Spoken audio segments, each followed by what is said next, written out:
అమరావతి రైతుల త్యాగాలను ఎప్పటికీ మరువనని సీఎం చంద్రబాబు అన్నారు. హైదరాబాద్ ను మించిన రాజధానిలా అమరావతిని అన్ని విధాలా అభివృద్ధి చేస్తానని తెలిపారు.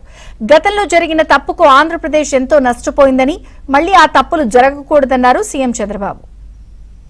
ఇంకొక పక్కన రాష్ట్రంలో గ్రీన్ హైడ్రోజన్కి వెళ్తున్నాం. అంటే ఈ ప్రాంతంలో పొల్యూషన్ లేకుండా చేయడానికి ఏమేం చేయాలో అవన్నీ చేస్తున్నాం. ఇంకొక పక్క హైదరాబాద్ నగరాన్ని నేను చూసి అన్ని నగరాలు చూస్తున్నాం. చేసినప్పుడు రోడ్డు మీదనే, రోడ్డు కిందనే పైపులు వేస్తారు. ఓసారి అది పగిలితే రోడ్డు అంతా కూడా మురుకు నీరు బారుతూ ఉంటుంది. అది హైదరాబాద్లో చూసా, బాంబేలో చూసా, బెంగళూరులో చూసా, ఎవ్రీవేర్ చూసా. ఈ అనుభవాలు చూసిన తర్వాత ఫస్ట్ టైం యూటిలిటీస్ అన్నిటికీ సర్వీస్ డక్ట్లు పెట్టేసి ఏది కూడా పైపులు రిపేర్ చేసే పని లేకుండా ఫ్లడ్ వాటర్ మొదలుకొని, వరద నీరు మొదలుకొని, మురుగునీరు మొదలుకొని, కేబుల్స్ మొదలుకొని, కరెంట్ మొదలుకొని, కడాన డిస్ట్రిక్ట్ కూలింగ్ అని పెట్టి ఏసీ కూడా ఇంటి దగ్గరికి తీసుకొచ్చి ఇచ్చే విధంగా, ఆఫీస్ దగ్గర తీసుకొచ్చే విధంగా ఏర్పాటు చేసే పరిస్థితికి వచ్చాం. ఇది ఎక్కడ ఏ సిటీకి లేదు. అందుకే నేను చెప్పా ఇది ఒక గ్రీన్ సిటీ అని. కొంతమంది సరే అవసరాలు లేకుండా తెలియని తరం కూడా ఉండి అమ్మేవాళ్ళు. అమ్మితే డబ్బులు వస్తే ఏం చేయాలో తెలిసేది కాదు. అంత మునుపు 50,000, 30,000, 10,000 రూపాయలు అమ్మే ఎకరా 4 కోట్ల 5 కోట్లు అమ్మితే ఆ డబ్బులు ఎక్కడ పెట్టుకోవాలో తెలిసేది కదా. అప్పట్లోనే గోను సంచుల్లో పెట్టుకునేవాళ్ళు. నేను ఎప్పుడో ఎగ్జాంపుల్ చెప్పేవాడిని. వీళ్ళంతా నేరుగా 5 స్టార్ హోటల్ పోయి కాస్ట్లీయెస్ట్ విస్కీ పేరు తెలియదు కానీ ఆ హోటల్లో ఉండి విస్కీ తాగాలనేవాళ్ళు. అప్పుడు నేను ఇవన్నీ మళ్ళీ చెప్పేవాడిని. ఇక్కడే మీకు కూడా చెప్తున్నా, దుర్వినియోగం చేయొద్దండి.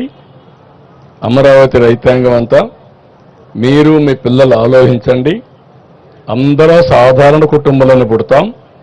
వచ్చిన అవకాశాన్ని ఉపయోగించుకుంటే మనం అనుకున్న స్థాయికి ఎదిగేదానికి అవకాశం ఉంటుంది.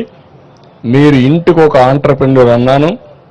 ఆ ఆంట్రప్రెన్యూర్ అనేది అమరావతి నుంచే ప్రారంభం కావాలనేది నా ఆలోచన. మీరు కూడా గుర్తుపెట్టుకోవాల్సింది, అన్ని మీరే చేసేనంటే ఎవరు చేయలేం. కానీ మీరు బాగుపడడానికి, దోహదం చేయడానికి హ్యాండ్ హోల్డింగ్ ఇవ్వడం మా బాధ్యత. ఇబ్బందులు లేకుండా చేయడం మా బాధ్యతని మరొకసారి మీ అందరికీ తెలియజేస్తున్నా. ఏదో మిమ్మల్ని మెప్పించడానికి నేను మాట్లాడడం లేదు. కానీ నాకు కూడా పనులు 176 ఉంటాయి. కానీ అన్ని చేయకపోతే మళ్ళీ నేను రాబోయే రోజుల్లో 5 ఏళ్ల తర్వాత మీరు గుర్తుపెట్టుకోవాలి, ఒకసారి చేసిన తప్పుకు మీరెంత అనుభవించారో, నేనెంత అనుభవించానో, రాష్ట్రం ఎంత అనుభవించిందో తెలిసింది. రాబోయే రోజుల్లో ఓటమి అనే మాట లేకుండా శాశ్వతంగా ఎన్డీఏ ఉండాలి. ఎన్డీఏ శాశ్వతంగా ఉంటే అటు నరేంద్ర మోడీ గారు 2047కి ప్రపంచంలో నెంబర్ 1 ఆర్థిక వ్యవస్థగా భారతదేశం తయారవుతుంది. దానికి ఇంజన్గా ఆంధ్రప్రదేశ్ రాష్ట్రం ఉంటుందని మరొకసారి మీ అందరికీ విజ్ఞప్తి చేస్తున్నా. స్వతంత్రం వచ్చిన తర్వాత, ఆర్థిక సంస్కరణలు వచ్చిన తర్వాత దేశంలో వచ్చినటువంటి అతిపెద్ద ఎఫ్డిఐ గూగుల్ ఇన్వెస్ట్మెంట్ అని చెప్పి కూడా నేను మీకు తెలియజేస్తున్నా. ఫస్ట్ టైం అలాంటి ఇన్వెస్ట్మెంట్ వచ్చినప్పుడు ఇంకా రాష్ట్రంలో చాలా వస్తున్నాయి. అవన్నీ కూడా మీరు చూస్తున్నారు. మీ మంచి మనసు పనిచేసింది. స్థలబలం అమరావతికి బ్రహ్మాండంగా ఉంది. కొన్ని ఇబ్బందులు వచ్చాయి కానీ ఆ ఇబ్బందులు అధిగమించాం. మనం వేసిన ఫౌండేషన్ కూడా చాలా స్ట్రాంగ్గా ఉంది. ఆ రోజు నాకు బాగా జ్ఞాపకం, మొత్తం రాష్ట్రం, దేశంలో ఉండే దేవాలయాలన్నింటిలో పూజలు చేసి పవిత్రమైన జలాన్ని, పవిత్రమైన మట్టిని తీసుకొచ్చాం. ఆ దేవుళ్ళ ఆశీస్సులు తీసుకొచ్చాం. మసీదుల నుంచి, చర్చిల నుంచి, ప్రార్థనాలయాలను తీసుకొచ్చాం.